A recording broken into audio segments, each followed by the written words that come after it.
I'm MacKenzie Fegan, and this is 112BK.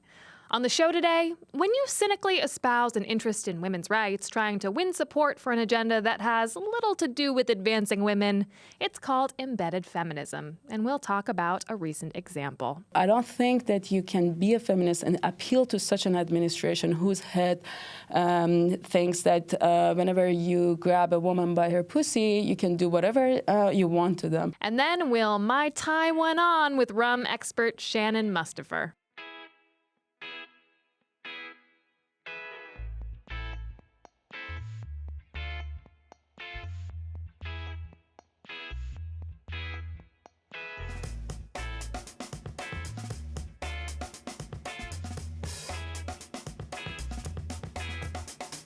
The thing about politicians is that they just care so much about women.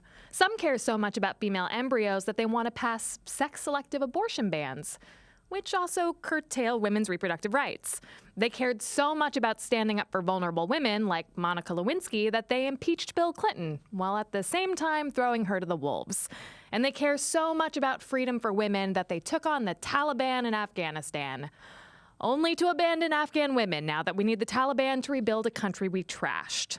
There's a name for this phenomenon. It's called Embedded Feminism, and it refers to the opportunistic co-opting of feminism to promote an agenda that really has nothing to do with the advancement of women. The latest example? The Trump administration's actions with feminists in Iran. To tell us more, we're joined by activist Sitareh Shohadai. Thanks for joining us. Thank you. And Saida Rafi. Welcome to 112BK. Thank you very much. We're here today to talk about, in particular, one activist named Masih Alinejad. Sitareh, maybe you can tell me a little bit about who she is. Sure. So I think she's best known within the Iranian community for a campaign that she started. Is it 2011 or 12? I think 14. 14, maybe. if I'm not mistaken, called My Stealthy Freedoms. She's a very vocal person against mandatory hijab. She has lots of interesting personal tales of oppression in that sense. And the campaign of My Stealthy Freedoms actually gathers pictures and testimonies from women, I guess all over Iran. I don't know which cities are most active in it, who are removing their headscarves in sort of in a space where they can get away with it, and they're sending their pictures to her. She's also a host of a program in the Voice of America Persian service, which is a broadcasting service funded by the State Department. And it's very active. By the American State Department. By the American State Department. And it has multiple channels, and it's been broadcasting over Iran on satellite television for many years now. She's also, Masih Alinejad is also an author of a recent autobiographical text called The Wind in My Hair, which has received a lot of, popular support both in the American sort of a liberal feminist tradition and in some of the Iranian, among some of the Iranian diaspora or people inside Iran. So you're talking about how she has this sort of platform that she's talking about, pushing back against mandatory hijab. She is a bit of a minor celebrity. Yes. So what is problematic about that? A few months ago, she met with Mike Pompeo. And more we're seeing, there was pictures of this meeting released, but there's no transcript, so we don't know what this meeting was about. We would like to know, we're very much interested. But the meeting itself is very concerning for us because there is a series of activists and different institutions, think tanks, media channels, etc., which we're witnessing that are more and more aligning themselves with U.S. conservative, sort of hawkish policies, and they're sort of exploiting really a lot of the democratic movements that have been going on for decades inside Iran, which is the women's movements, students' movements, workers' movements, in order to sort of paint a monolithic, oppressive image of the Iran and the Iranian regime, which needs to be changed. So it's pushing a regime change policy through implementation of sanctions, which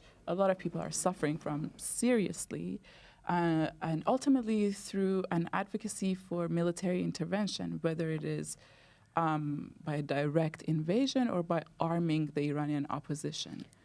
I think I need to clarify one point. Numerous times, Masih Ahmadinejad has said that she does not support a military option against Iran, or that she is against sanctions. But our concern was, I guess in particular, that regardless of her intentions, that meeting with Secretary Pompeo is problematic because, first of all, that region is devastated by foreign intervention.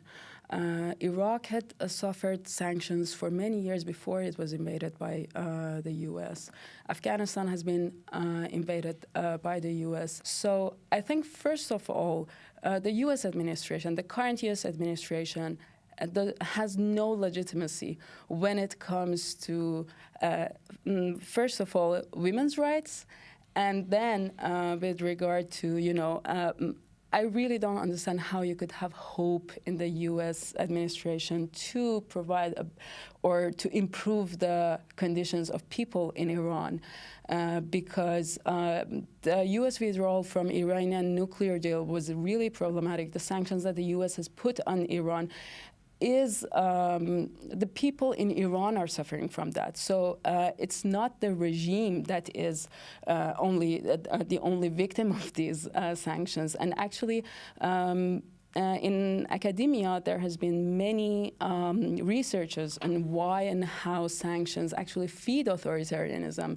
in different countries, and how they actually paralyze the civil society and the society. Since she identifies herself as a feminist, well, I don't think that you can be a feminist and appeal to such an administration whose head thinks that whenever you grab a woman by her pussy, you can do whatever you want to them. And a very important aspect of this is that we know that this administration has made it easier for the employers to cut contraceptives and to not provide contraceptives to women based on religious grounds. To be honest, I really can't understand how, as a feminist or as a women's rights activist, you can appeal to such an administration to improve the human rights situation in Iran. Some might say that Masih Ahmadinejad, who we should note we invited to come on the show and she was unable to join us, that she is a high-profile Iranian feminist, that she has a platform, that she has gone on the record as saying that she's against sanctions and against military intervention. So what is the harm in her meeting with the administration? And actually, isn't it a positive thing for voices of people who want to I see that you're shaking your head, so I want to come back to you, Sarah. That isn't it important, actually, that we engage in these discussions in the halls of power rather than just having it be an echo chamber among hawks? What would you say to that argument? Wow, there's a lot to be said there. Mm-hmm. So, first of all, she has taken a stance, but the language is always tricky, and it's always very well crafted, so that she somehow advocates for political sanctions, but not economic sanctions that hurt the people. And this distinction was in place already as early as 2006, when the sanctions were implemented on Iran. But the reality of it is that actually this predicament is literally what trickles down, and everybody and all the people suffer from it. So that the distinctions do not have a real effect on actually protecting day-to-day lives of people in Iran. And again, the platform is important to have, but the question for us is, what are we paying to have this platform? What are the costs of this platform? Is this platform being justified, whether consciously or is being used, whether consciously or unconsciously, by the U.S. government in order to legitimate policies that have nothing to do with women's rights, right? So, I mean, it's important to clarify, sanctions hurt people, right? And they hurt women especially because, as we know, global statistics always show that poverty, inflation, unemployment hurt women disproportionately compared to men. Are we willing to pay this price in order to take off our headscarves is a question that I think most rationally based Iranian women would say no. And you both wrote an open letter condemning this meeting between Ahmadinejad and Pompeo and going farther and saying that women must not be co-opted in the name of military intervention and sanctions. You talk in this letter about opportunist activism. Saida, can you tell me a little bit about what that means? Sure, but first I need to point out that that letter was written by nearly 10 people, 10 Iranian students here studying at American universities. But I think what we were concerned about and we called opportunist activism was something that we have seen historical precedents of. Like you have the same situation when it comes to, in the case of Iraq, like nearly a year before U.S. invasion of Iraq, you could see this, as you mentioned, this concern of American officials with the women's rights in Iran. I can see the air quotes around concern, the way that you said that, yes. So, yeah, and actually there are some studies mentioning how Iraqi women, Iraqi independent activists had tried to talk about the problems of women inside Iraq and all that, but no one paid attention to that, to those people.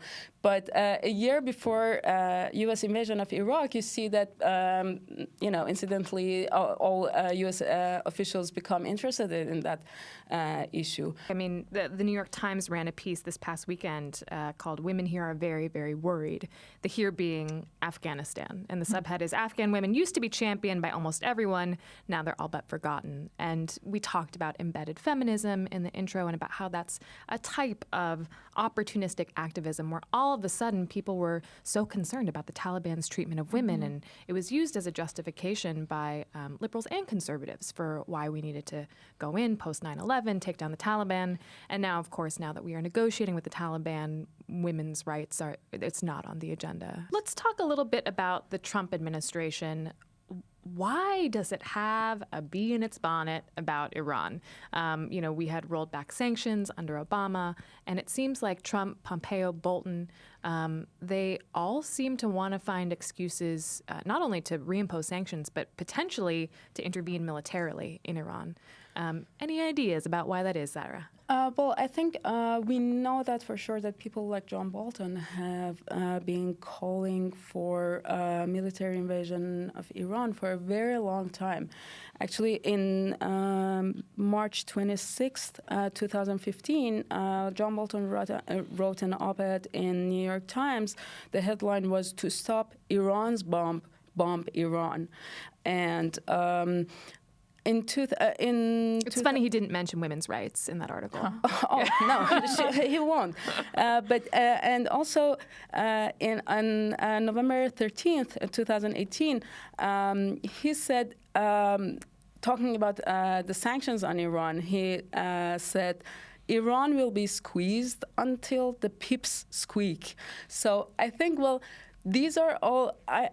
Personally, I am offended and insulted by these statements by the U.S. administration. Like Brian Hook yesterday at APAC conference, he mentioned that Iran is facing the worst economic crisis in the last 40 years, and he was applauded by the audience. I think every Iranian activist who thinks or wants to meet with the members of the administration should think about all these stories, should think about these statements, and should think about the history of U.S. intervention in the region before meeting with any of these people. Right. Can I add a couple of quick points to that? A good portion of the United States economy is based on about a $700 billion exports of arms a year annually, so there needs to be a market to use these weapons. We know about the recent deals of selling weapons to Saudi Arabia. And so a lot of these weapons are being shipped to the Middle East. So new wars need to be created. That's on the one hand.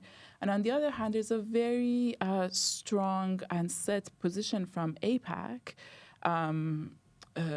lobbyists in Congress, that Iran needs to be sanctioned. And this goes back to, Israel's conception of what Israeli security is and the sort of interest in the Middle East. So. You mentioned Saudi Arabia, and I think it's also worth noting that the government has no official position on women's rights in Saudi Arabia, absolutely. which Mike Pompeo recently said Saudi Arabia is an important partner. Oh, sorry, this is Donald Trump. I want to stick with an ally that in many ways has been very good. And in April 2018, Pompeo called recent reforms by the Crown Prince, which left the guardianship system in place, inspiring, and said that they would empower women. So if Ahmadinejad's approach is not something that you guys support, if you don't think that we should be engaged in discourse with the administration or people in positions of power who are pro-sanction, pro-military intervention, what is the best way to support Iranian women in struggles for equality, be that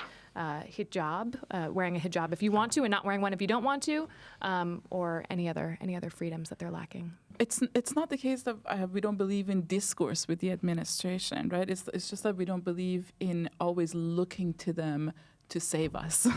So these are different conceptual paradigms.